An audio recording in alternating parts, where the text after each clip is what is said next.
за сегодня доклад об NFT. Его представит Андрей Титов, CTO в Stepico. Доклад будет на английском, но вы можете задавать вопросы как на английском, так и на русском. У нас, как всегда, час на доклад, плюс время на Q&A-сессию также будет в конце. Все, витаю. Hello. So I'm your substitute speaker for this presentation, and we're going to talk about NFTs again.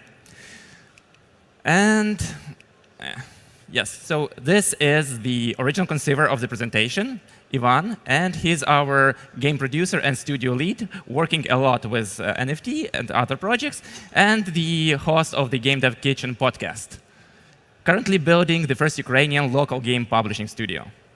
And, come on. OK, and me. I am the CTO of the company. I'm more than 13 years in IT, 10 years in game dev specifically, and I was a technical lead on a Game of the Year title. And I help our guys to build and consult other people, other developers to produce better games with us. So what makes me competent talking about NFTs is that currently we're working with two very big and very different NFT-enabled games. And one of these cases we'll discuss a little bit later. But we worked with this technology. We know what's capable in gaming and what's its pros and cons. OK, we'll talk about the NFTs in general. What's that? How does it work? How does it enable us to work differently? We'll look on few games examples who adopted it well enough. Oh, come on. We talk about something we call inverted development pipeline, a little bit of a different approach to developing games when you can work with NFTs. And the future of NFTs as we see it from today. OK, let's go. OK, so the NFT, or non-fungible tokens, are virtual tokens which are minted on a blockchain. And these way, they allow for digital scarcity, security, and authenticity. What it actually means that once you have an NFT token on a blockchain, it will always be only single one and readily identifiable token there. You can never have something else pretending to be this token. Well, for us as the consumers of the NFTs, we can see them as just a unique entrance in a database, which we can associate with the user who owns it. This way, we can ensure the exact digital ownership of this token. This definition has a little flaw in it, because it can assume that we own the asset. This is not usually. When we own the NFT, when it's associated with our wallets, we don't own any asset it is pointing to, unless this asset is a part of the token. So there are few blockchains, we'll discuss them a little bit later, which allow you to store the tokens inside the blockchain. This way, allowing you to be really the owner of the asset it represents.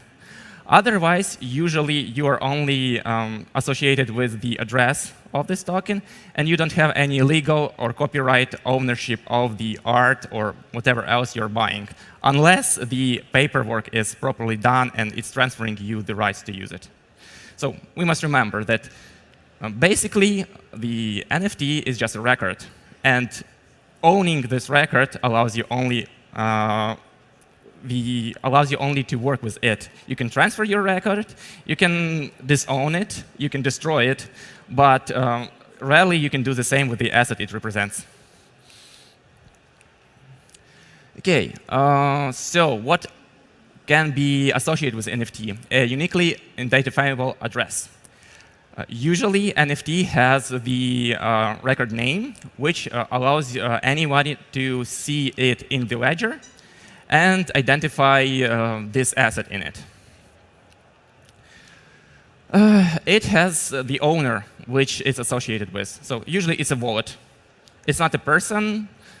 It's rarely a legal entity. It's just a node which with an address which is associated with the record in blockchain.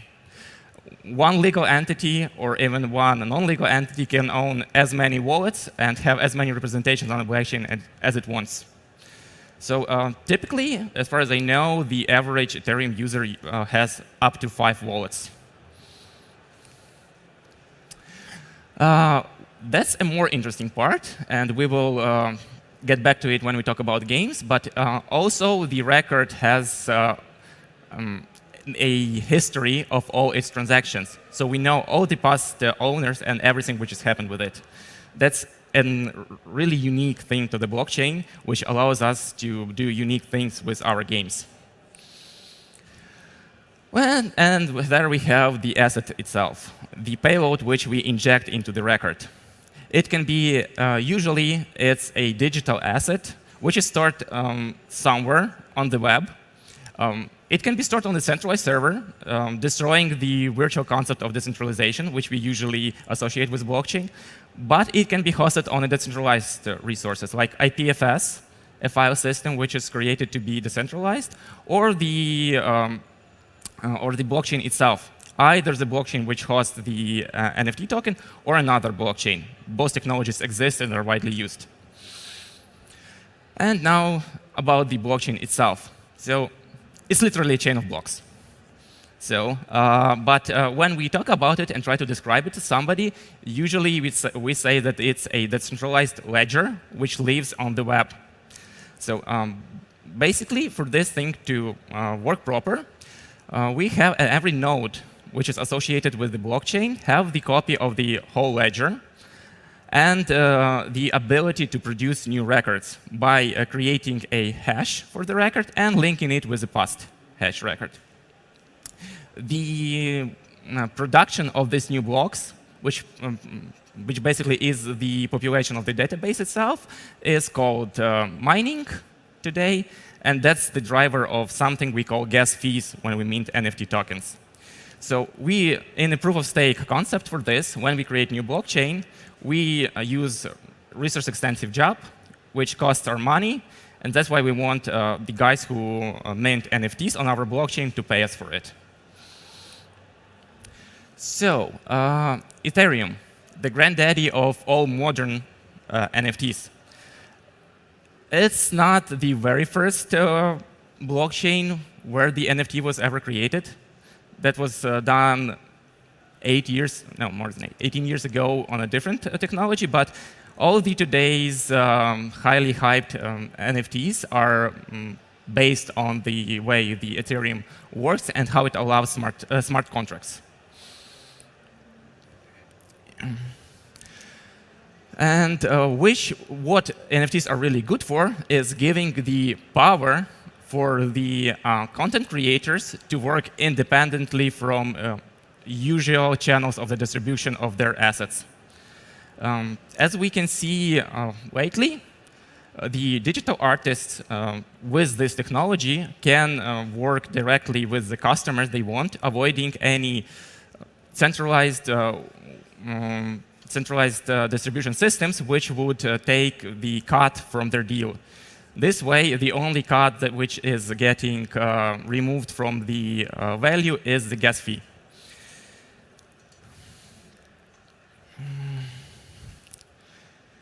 Yeah, and as I said, why Ethereum is so prolific here is that smart contracts, which are allowed by extended Ethereum blockchain protocol, is the thing which allowed us to put the first metadata within our tokens, with some additional rules on how to execute it, and thus let us work with the NFTs on a non-technical level. And as I said, building new blockchains in a proof-of-work environment is expensive nowadays. And the biggest drawback here is the gas fee. The fee you pay to people who actually put your record containing your NFT into the blockchain.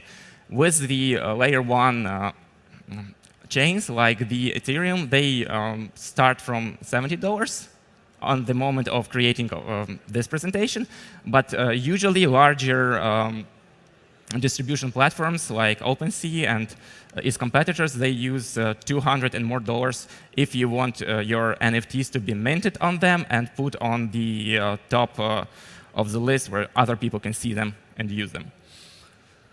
So this breeds innovation. We have another blockchains which are more tightly created to work with NFTs. And Wax is one of the better known one.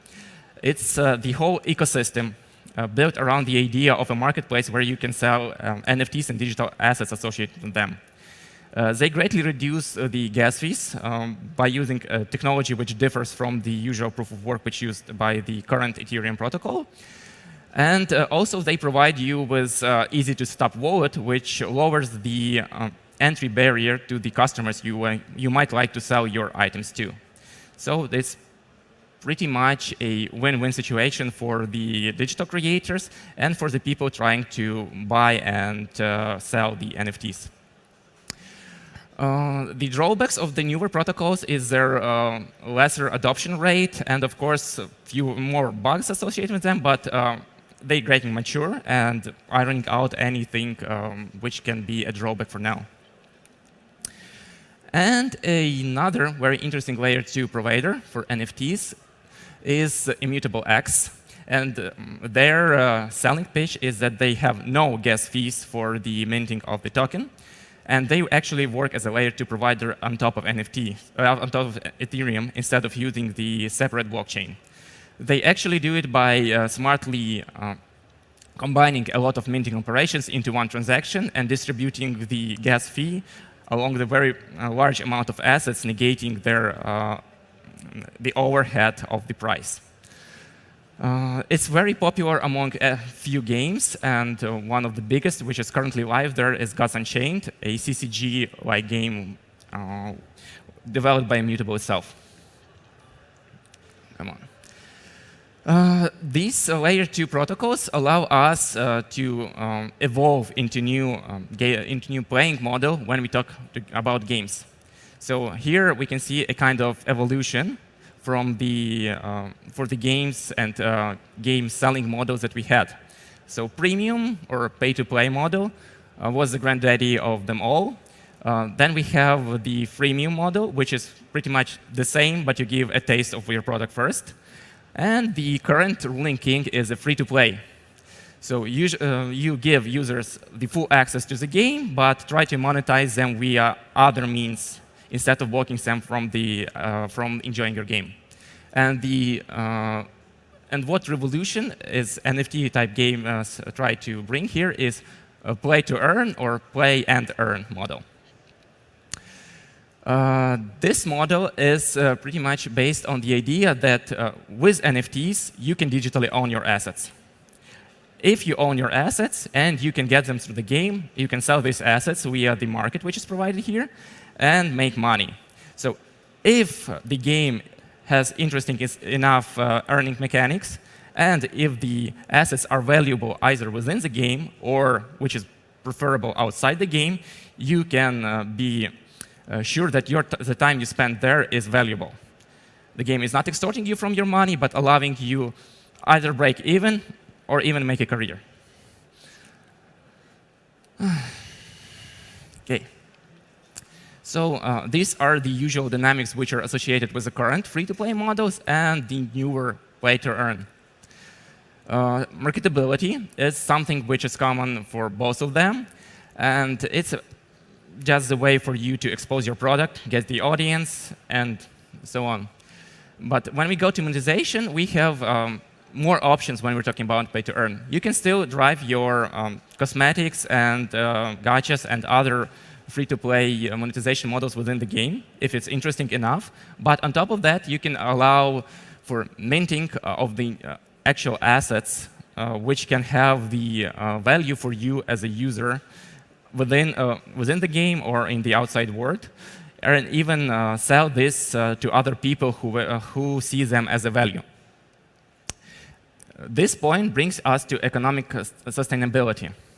And we're talking about the sustainability of the game as a media for the consumer. If you see that playing the game is not draining you from the time without giving you something else in return, you can understand that your time is valuable not just outside of the game when you create some work and new products, but within the game as well, which allows you, which psychologically allows you to play this game for longer and bring us to the next point of perceived longevity. If you can earn in the game, and the longer you play, the longer you earn, you think of this as your career, thus allowing you to plan the way you can play this game for a long, long time to come. Well, the final metric of games, retentions, are pretty much the same for both, but again, it can be boosted in the play-to-earn model by this perceived value and perceived longevity of the game. If you think that your time there is valuable, you spend more time there, thus running the retention of the game up. OK, so Dapper. That's a, you know these guys from CryptoKitties, and now they're running another NFT-enabled game, Top Shot, gamified platform called Top Shot. And these are the guys which are on the market for a long, long time. They were driving CryptoKitties before the NFT craze was here. These guys have a lot of tractions, and their projects are very valuable on the market and among the players. We'll talk about one of them a little bit more in the future. Okay. Another company, Gamey, went a little bit in another way, trying to monetize this new play-to-earn model.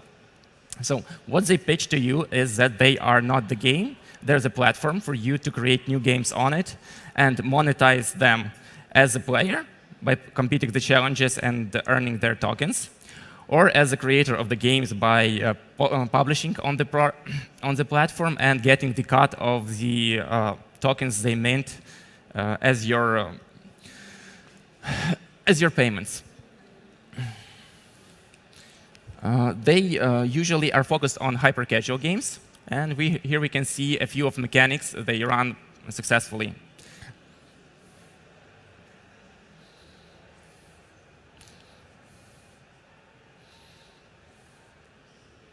So pretty much short, hyper-casual games with very low entry barrier, which make users which come to the platform feel great earning rewards for such easy mechanics. And their next move is actually getting into the scarcity market, as we discussed, with minting NFTs on their own blockchain, which users can use in all of the game connected to them. And this brings us to the next big topic, user-generated content. So why this is interesting? User-generated content is a long-time driver of the market for the games to be perceived more than just an entertainment. And it's a very valuable market which generates a lot of revenue for the players or users of the platform. So as you can see from the number, both Roblox and Electronic Arts actually monetize the community on the level which far surpasses their initial monetization models, which were equal to premium or free-to-play games. And an interesting example of the user-generated content, which is actually a huge collage of the photos which people sold for the 69 million, which made it on a one-time largest NFT sale up to this point, as far as I know. Here, in this example, we can also see that our idea of the decentralized way of selling these items haven't been realized to its fullest potential, because this exact item was sold by an auction house in a traditional way. So we had an auction, which we usually associate with something like fine arts and other speculative items, but here it's just worked with the NFT. So as we stand today, we can see that NFTs didn't break the mold, but they allow people who are willing to do so try to break the mold.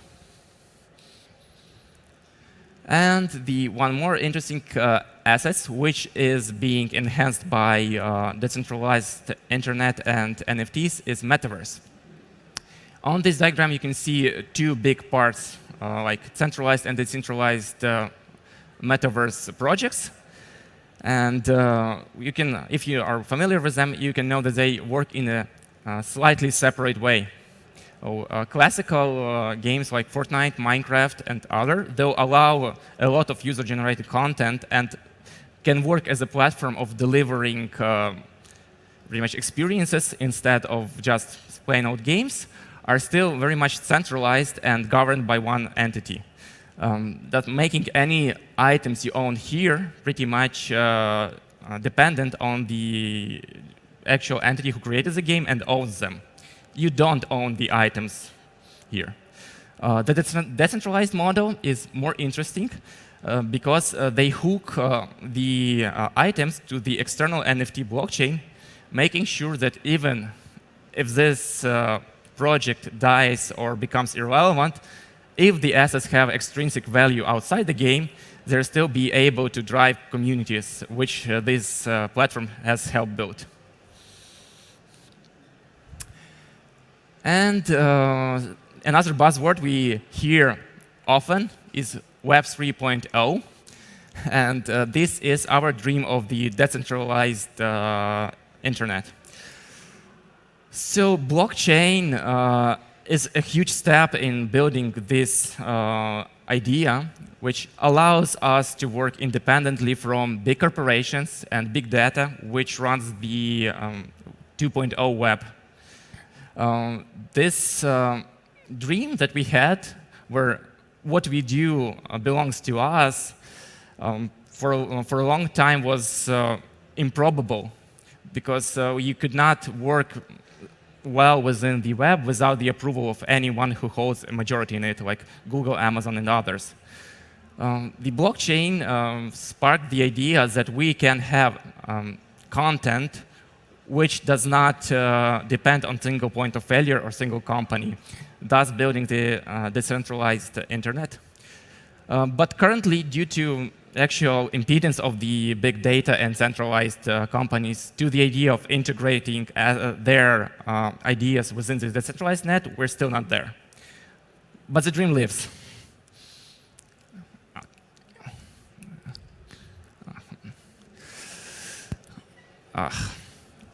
Nice, we're in the games again. So, Anxie Infinity.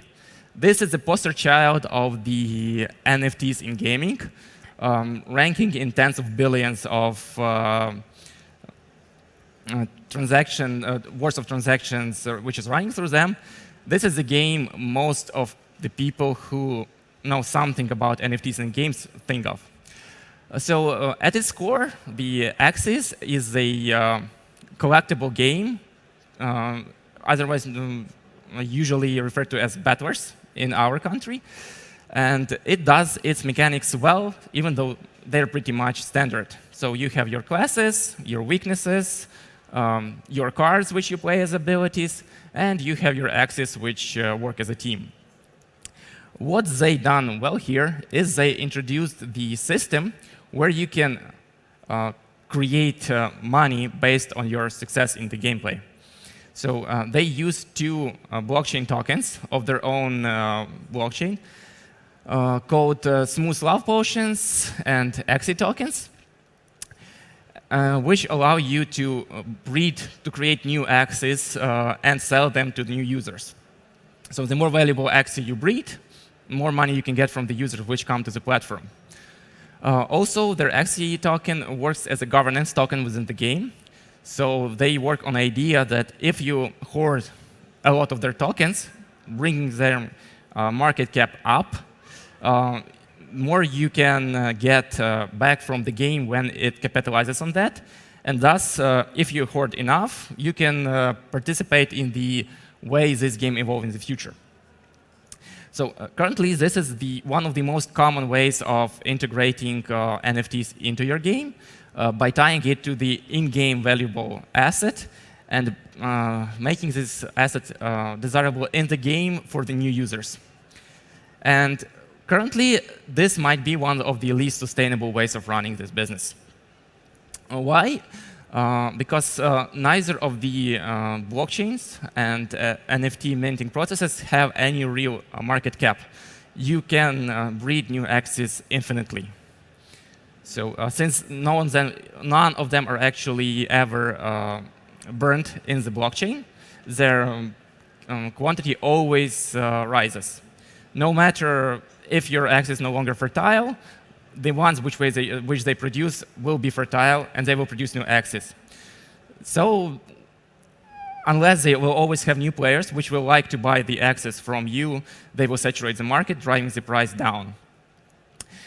The same goes for their slick love potions and Anxie tokens, which they try usually to control by getting the stake of the Anxie tokens themselves. So currently, they control over 60% of the Anxie tokens within their company, making market more scarce than it really is.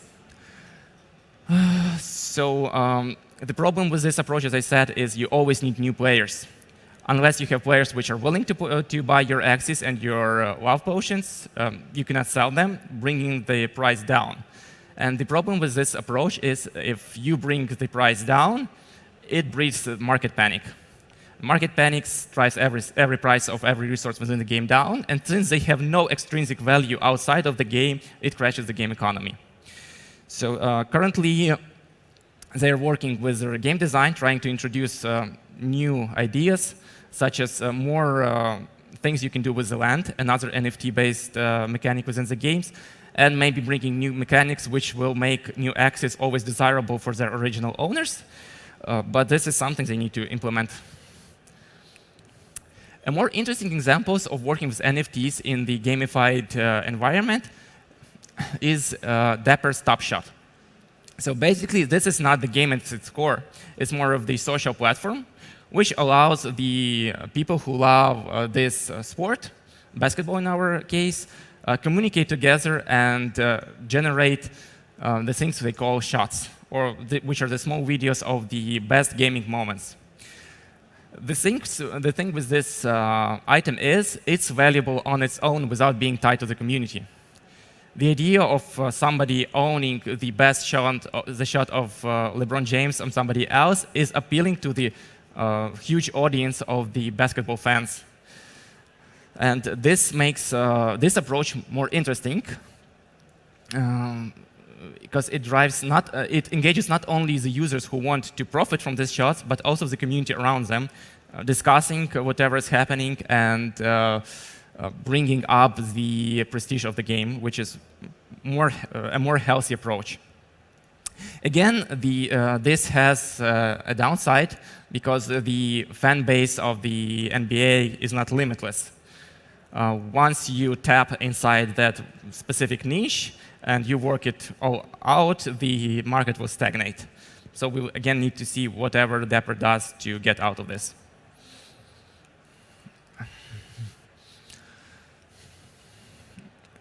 Okay, and by far from our example, this is my favorite one.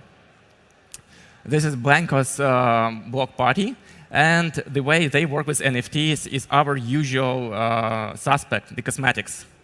But by working and collaborating with top artists and top celebrities, they actually make this customizable item something you want without impacting on the scarcity of the market or without impacting the gameplay. As you know, cosmetics are always treated as the most ethical way of monetizing the game by not destroying the balance or the progress curve of the players. And by making these cosmetics something people desire even outside the game, because they have a value for people who want to collect limited collections of their favorite artist, they break a much more healthy environment for the long-term sustainable play. OK, this is an interesting one. Inverted pipeline. And what do we mean about this? So those of you who are actually working in active game development have a development cycle which looks something like this. You create a great idea, you pitch it, you find somebody who gives you money to actually do it. So it can be an investor, a crowdfunded game, or it can be your own bootstrapping of the company. But you need somebody who lends you the money to actually build the game. After that, you have the usual steps of building. So you have MVPs, market tests, viability tests.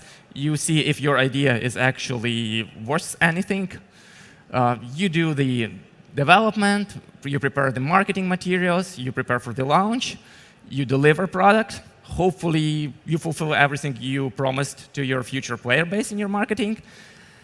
And you launch. Only and only after you launch and you start your live operations of the game, you start to earn money. Nowhere in the loop before you can generate any revenue which stems from your game unless it's a part of a huge AP. So after that, you recoup, you make a profit if you're lucky, and the cycle goes onward. And here we have something which is driven by the idea on NFTs today, the inverted pipeline. So you start as always, you get the idea, you pitch it. But then, instead of bringing the money from the future investor, you try to make a interesting crowdsourcing move, by actually marketing the assets which are not the game itself. So you create the hype, you create the valuable items which will be valuable in your future product, or alternatively and preferably valuable outside of it. You run your campaign, you get your core audience, and you get money for making the game. So this is a very important step for an inverted pipeline, where you understand if your idea is viable, even if you haven't made any real market tests.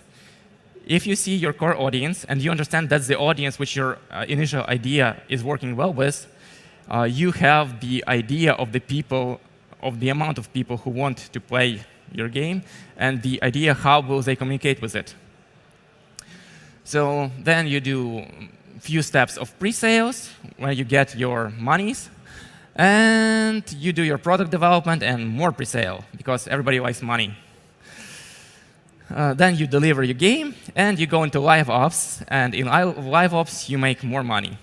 So is this pipeline something which guarantees you success? No, you still need to have a good idea. And no, you still need to have the team which can competently do all the steps and prove the worthwhileness of your idea. But at least here, you can fail fast. On one of the first steps, you understand if the market is ready for your idea and if it can work within it. And this is actually the example of this idea executed right on the first few steps. The project which we're working currently with and cooperating with Immutable X, Guild of Guardians, which will be a pretty large team-based RPG with NFTs integrated into it.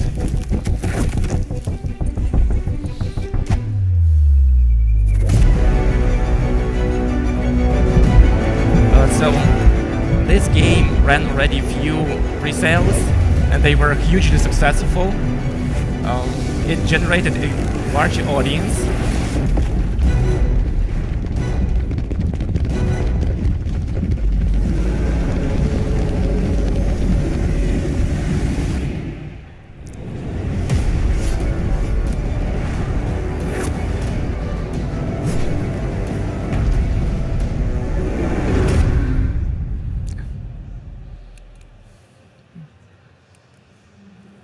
Come on. Okay. So, as I said, it not only had a founder sale, as it states here right now, but right at this moment, it had up to 3 further rounds of sale, each of it sold out in less than half an hour, generating a healthy revenue stream for this project, not only to complete its development cycle, but also to grow and test new ideas that can work better within the market that they see here. They have generated the community, engaged the community manager. They see the ideas which come from this community and integrate it inside the game if it's viable.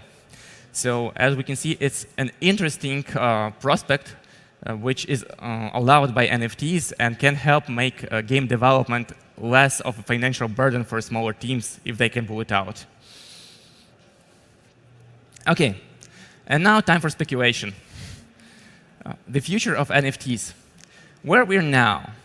So right now, we can see the investments, which are in the millions of dollars, poured into the all kind of NFT and blockchain-related companies.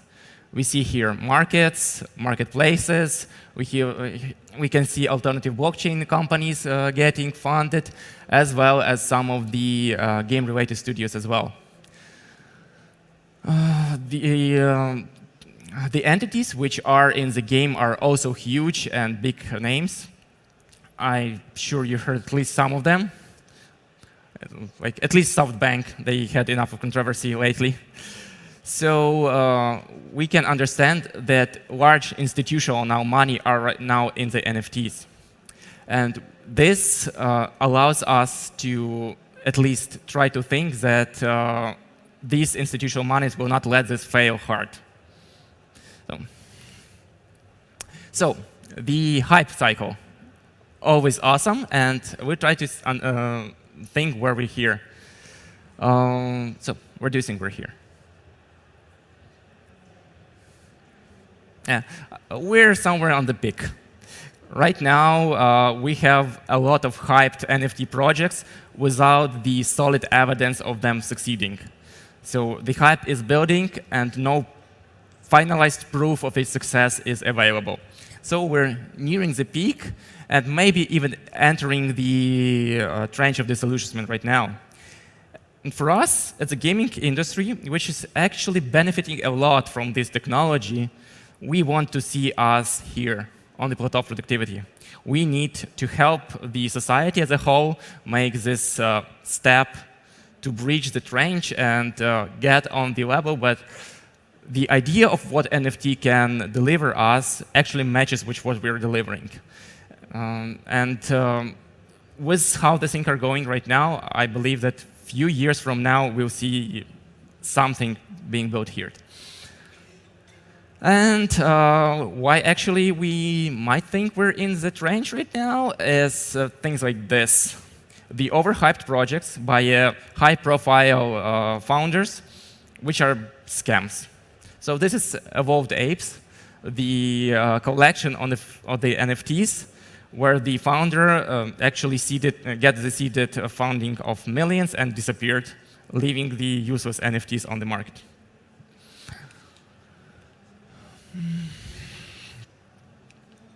Yeah. Okay, and kind of a joke here. So another thing which is keeping us in the trench right now is this shit. The barrier of entry for the non-tech-savvy people is huge. You need to register your wallet. You need to get all the documents with the centralized exchanges which you want to use verified.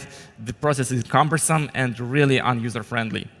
Even the layer 2 providers like Immutable X and Wax try to lower the barrier here by eliminating the gas fees, making the ecosystem a little bit more friendly, are trying to work here.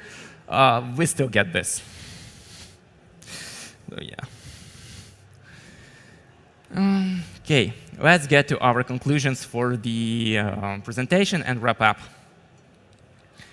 First, we need to understand that NFT is a data unit. It's just an entry into your blockchain database, into your ledger, which exists there. It can prove the ownership of the digital assets which is associated with it, but it does not provide you with legal copyright ability to do something with it. OK, so a lot of games right now are going out where they incorporate NFTs as part of their game loop or their monetization strategy. Usually they do it to enforce the scarcity of the item which is linked to NFT, allow person-to-person economy, which avoids the usual suspects like Apple Pay and Google Pay to participate in it, and tries to overcome some legal burdens of having the in-game marketplace. And they try to work this model within the play-to-earn gameplay loop where a lot of people are within the game not only because they see the game as an entertainment, but also where they see the game as a valuable idea, viable way to spend time to earn money. So a lot of these games are very successful at the moment, and we'll see how they do in the future.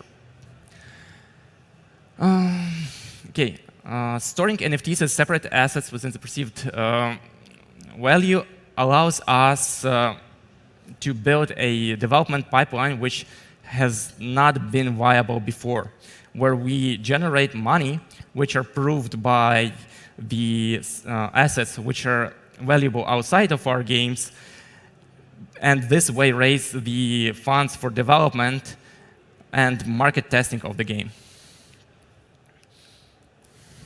And finally, we're still not there where the NFT is perceived reasonably by the global public.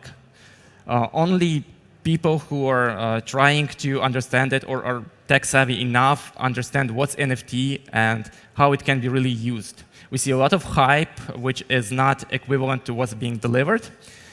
And we need to rely on the institutional investors and their capital to move over the trench of disillusionment to actually have a productive, adequate understanding of NFTs and their use cases in the future. And it's a question time.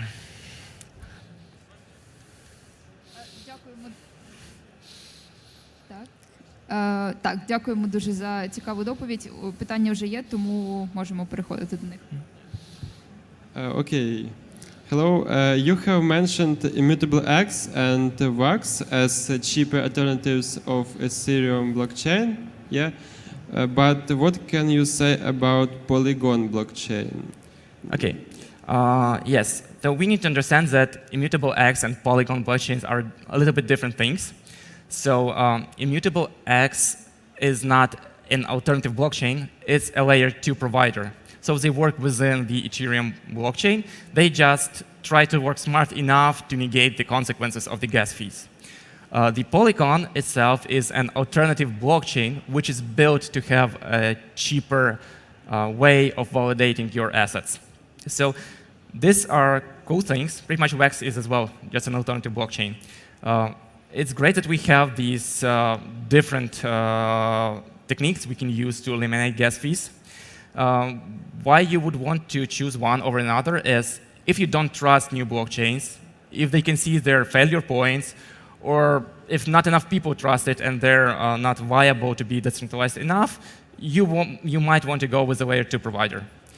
Because Ethereum currently is decentralized enough and is known enough to be trusted by the people who are not deep enough in the technologies of NFT.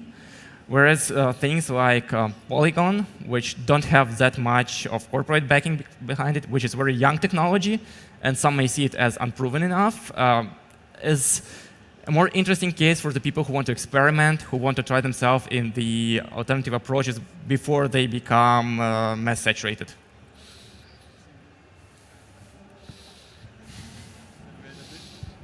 Thank you for the presentation. Very good was. I have some theoretical question. Maybe I know that cryptocurrency is not about security and so on. No, I mean a lot of risks. But still, how possible is such scenario about reversed pipeline? For example, I am some not very honest developer.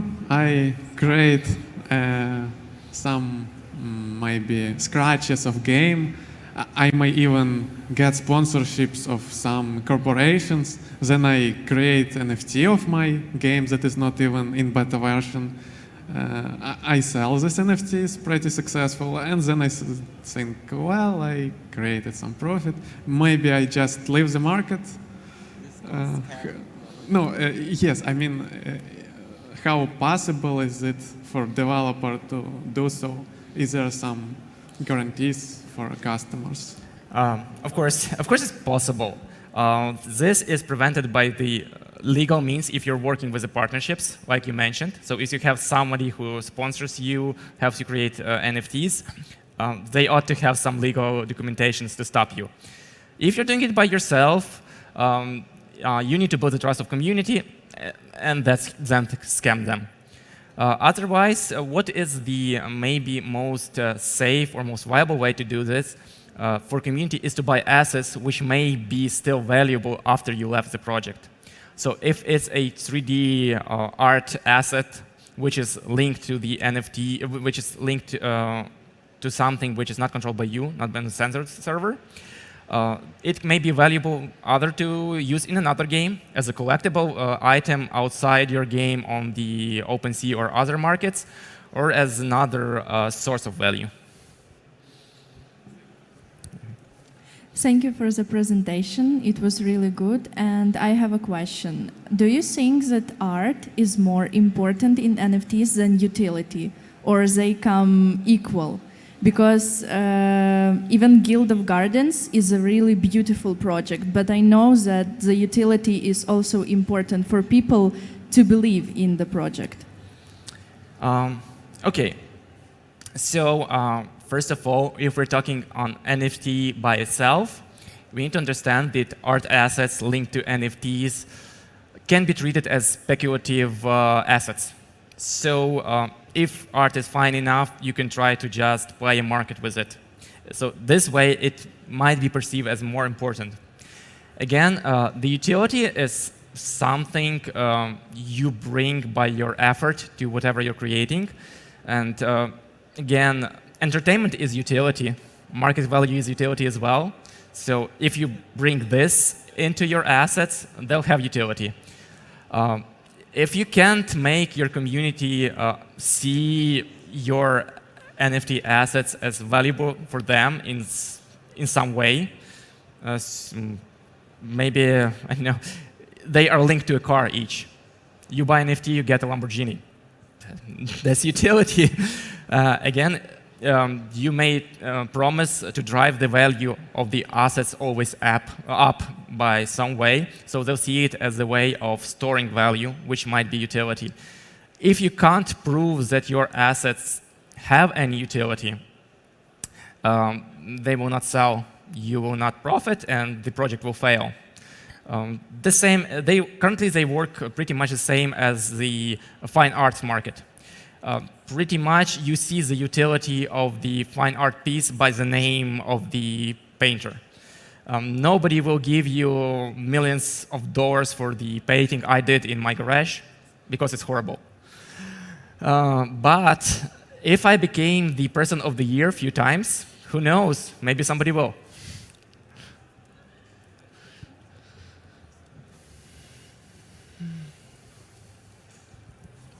Thank you for your presentation, and I had a more technical question in regards to the possible performance issues that might arise. Specifically, are there heavy requirements on the computational capabilities on the side of developer to generate NFTs and stuff? And are there any performance limitations on the user's devices to perform transactions, etc.? So the short answer is no, but there is a long answer. If for any reason you are the developer who builds his own blockchain, mints items on it, and is either making all the computations on his own network or passes this computation to the users, it might be an issue. So why it's not an issue if you work with already established blockchain technologies? Because there are already users who have this computational power who calculate for you. That's all another can of worms, and then brings us the idea of the electricity which is needed to perform any of these actions and the footprint of the NFT. But basically for you as a developer, that's fine. You don't need anything. If you want a total control of the chain and you want to calculate everything on your own network, you need to be prepared for this network to comply with the bandwidth you want in your game.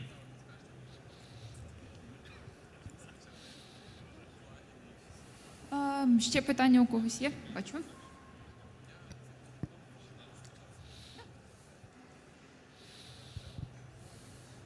Спасибо за презентацию. На русском много вопросов, чтобы мы все поняли их. Я довольно много времени провел за изучением этого вопроса и довольно скептически отношусь к NFT в данный момент времени. И первый вопрос, который у меня в голове возникает, это по поводу площадок. То есть у нас есть разные NFT-площадки, которые создают свои блокчейны для того, чтобы уменьшить стоимость транзакции, такие как VAX и так далее. То есть если пользователь создает, допустим, он играет в одну игру, у него есть NFT, допустим, в блокчейне VAX, то в другой игре у него в другом блокчейне. Получается, что сама идея NFT, где ты можешь иметь где-то кошелек, в котором у тебя NFT со всех игр, она не совсем работает, потому что есть куча блокчейнов, где у тебя есть все равно, грубо говоря, централизированное хранение для каждого проекта, ну, централизировано в кавычках. То есть нет такого. Вы такого же мнения о том, что создание большого количества блокчейнов, по сути, делает, уменьшает смысл как такового NFT, как простоты единого кошелька для всех ассетов твоих? Хорошо, как я уже говорил, мы еще не там, где NFT продуктивен. NFT сейчас абсолютно не та платформа, которую можно назвать простой для конечного пользователя. И да, существуют проблемы с тем, что разные блокчейны могут быть несовместимы. Но некоторые платформы работают над тем, чтобы быть максимально совместимыми. То есть, опять-таки, большинство Layer 2 провайдеров работают на Ethereum, и, соответственно, их NFT живут в Ethereum и будут совместимы со всеми Ethereum кошельками и между всеми этими платформами. Есть некоторые платформы, которые, опять-таки, работают над протоколами, которые совместимы с Ethereum. Это W-Ethereum или другие какие-то комбинации мета-протоколы. И это разрешает, опять-таки, переносить айтемы из блокчейна в блокчейн некоторыми манипуляциями. Но сейчас, да, есть несовместимые вещи. То есть VAX с Ethereum несовместим на данный момент времени, по крайней мере, простым способом. Вы можете перенести, но это довольно длинная цепочка манипуляций, и она непонятна обыкновенному пользователю. Но, как я сказал, пока что нам нужно смотреть больше в будущее в том момент, когда хайп над NFT как просто NFT упадет, и мы будем смотреть на него как на реальную технологию и объяснять его другим. Спасибо. И такой вопрос. Насчет площадок. На мой взгляд, площадки, которые предоставляют игрокам возможность скачать игру, никогда не разрешат использовать NFT, игры, у которых есть NFT, такие как Steam, или же просто App Store, Google Play, которые являются монополистами для того, чтобы скачать игру. Потому что не заинтересованы, чтобы люди покупали NFT вразрез с тем, что у них уже есть их централизованная система с комиссией. Какой смысл им разрешать это? Таким образом, для NFT остается, по большому счету, в ближайшем будущем, это какие-то, условно, сайты, где можно выложить свою игру и скачать, то есть на мобайл, на айфоне я не смогу играть в игру, где будет NFT. Какого мнения вы об этом? Есть юридические лупхолы вокруг этого.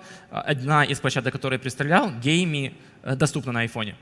Они нашли способ подать свой товар не как рынок, то есть они подают себе просто как площадку по доставке цифрового контента. И таким образом они пока что обошли блок Apple.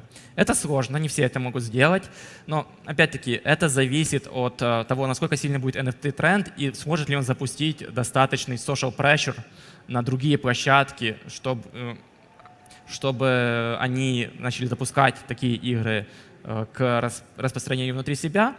И опять-таки смогут ли NFT-enabled игры выйти из серой зоны юридически. То есть сейчас они не до конца регулированы и не регулированы стандартизированно. И это, наверное, один из самых больших стопоров, который не разрешает им войти на все рынки чисто. Понял. Последний вопрос. Если взять сейчас текущие NFT-проекты, то цель людей, большинства разработчиков, которые делают NFT-проекты, это чтобы собрать деньги на начальном этапе.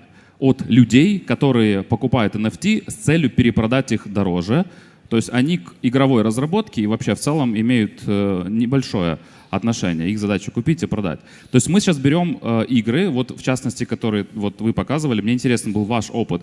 То есть вот NFT в вашем случае, насколько оно имеет ценность как что-то, которое, если не брать суть в том, что вы можете получить деньги заранее от инвесторов, которые, по сути, хотят их перепродать. Сейчас, сложно сказал. В общем, если бы не было целью получить деньги до начала разработки, вы бы использовали NFT? Как преимущество для пользователей в дальнейшем эти ассеты иметь? Это сложный вопрос. Использовал бы лично я, ну, потому что я не являюсь, конечно, геймдизайнером, но я дотычен к этому. Я мог бы использовать в некоторых случаях. NFT имеет игромеханический потенциал. В самом базовом своем использовании оно позволяет иметь рынок, который регулирован тем, как вы выпускаете NFT. То есть вы даете уверенность игрокам в каких-то лимитах и обязательствах, и вы делаете ассеты, которые выпущены как NFT, очевидно распределенными. То есть редкие айтемы остаются на таком уровне, который ваш NFT-чейн позволяет. Для этого должны работать открыто, с некоторыми механизмами, но это возможно. Опять-таки, если мы говорим просто о блокчейне, а не только о NFT, то он тоже имеет игромеханические возможности. Опять-таки, если вернуться на шаг назад, говорить чисто про NFT, если, как мы говорили уже, entry в вашем реестре, оно сохраняет не только текущего пользователя, но также всю историю айтема. И вы можете это обыграть в вашей игре. Например, в одном из довольно старых видео американских ютуберов Extra Credits, они говорили о том, как бы они использовали блокчейн, и это был именно тот случай, когда они бы использовали историю транзакций айтема и всех ивентов, в которых он существовал, для создания мифологии вокруг этого айтема. Например, если у вас есть NFT-меч, которым вы убили босса, ледяного дракона, этот меч стоит Ice Dragon Slayer Sword, единственный во всей игре. Он имеет уже игромеханическую ценность, возможно, какие-то статы дополнительные, и вы гарантированно можете его идентифицировать, гарантированно иметь один экземпляр этого айтема и трекать его историю таким образом. Спасибо. Это интересно насчет истории, чтобы посмотреть можно было, где это раньше было. Слава богу, что у людей такого нет.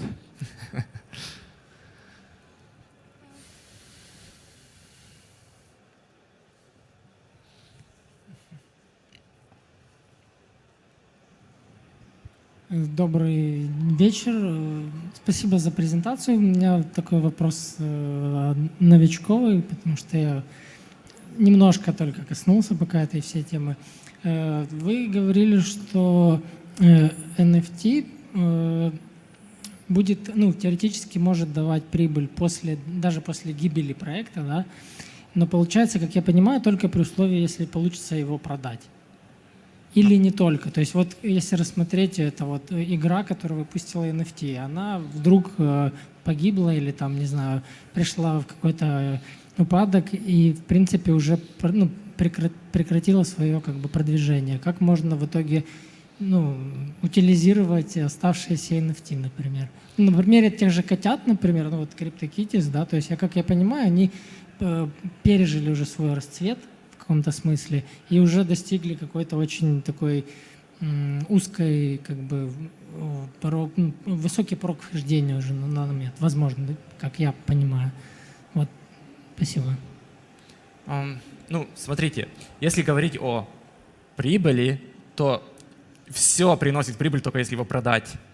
Стул приносит прибыль только если вы его продадите после того, как вы его сделаете. Поэтому, тут с рынком ничего не поделаешь. Если вы не сможете продать, оно не принесет прибыль.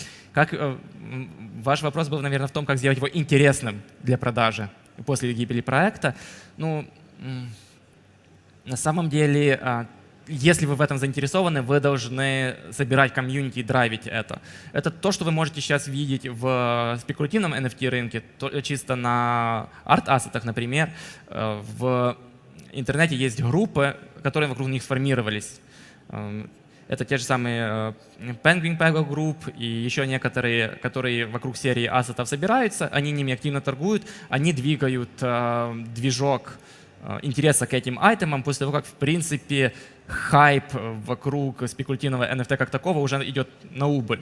То есть мы видим нормализацию этого рынка, но некоторые группы просто его поддерживают внутри своих интересов.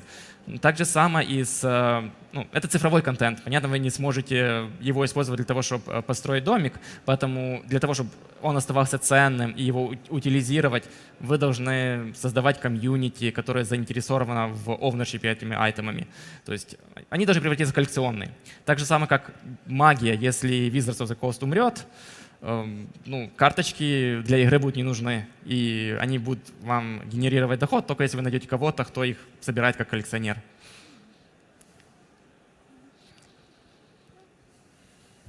Наверное, вопросов уже не осталось.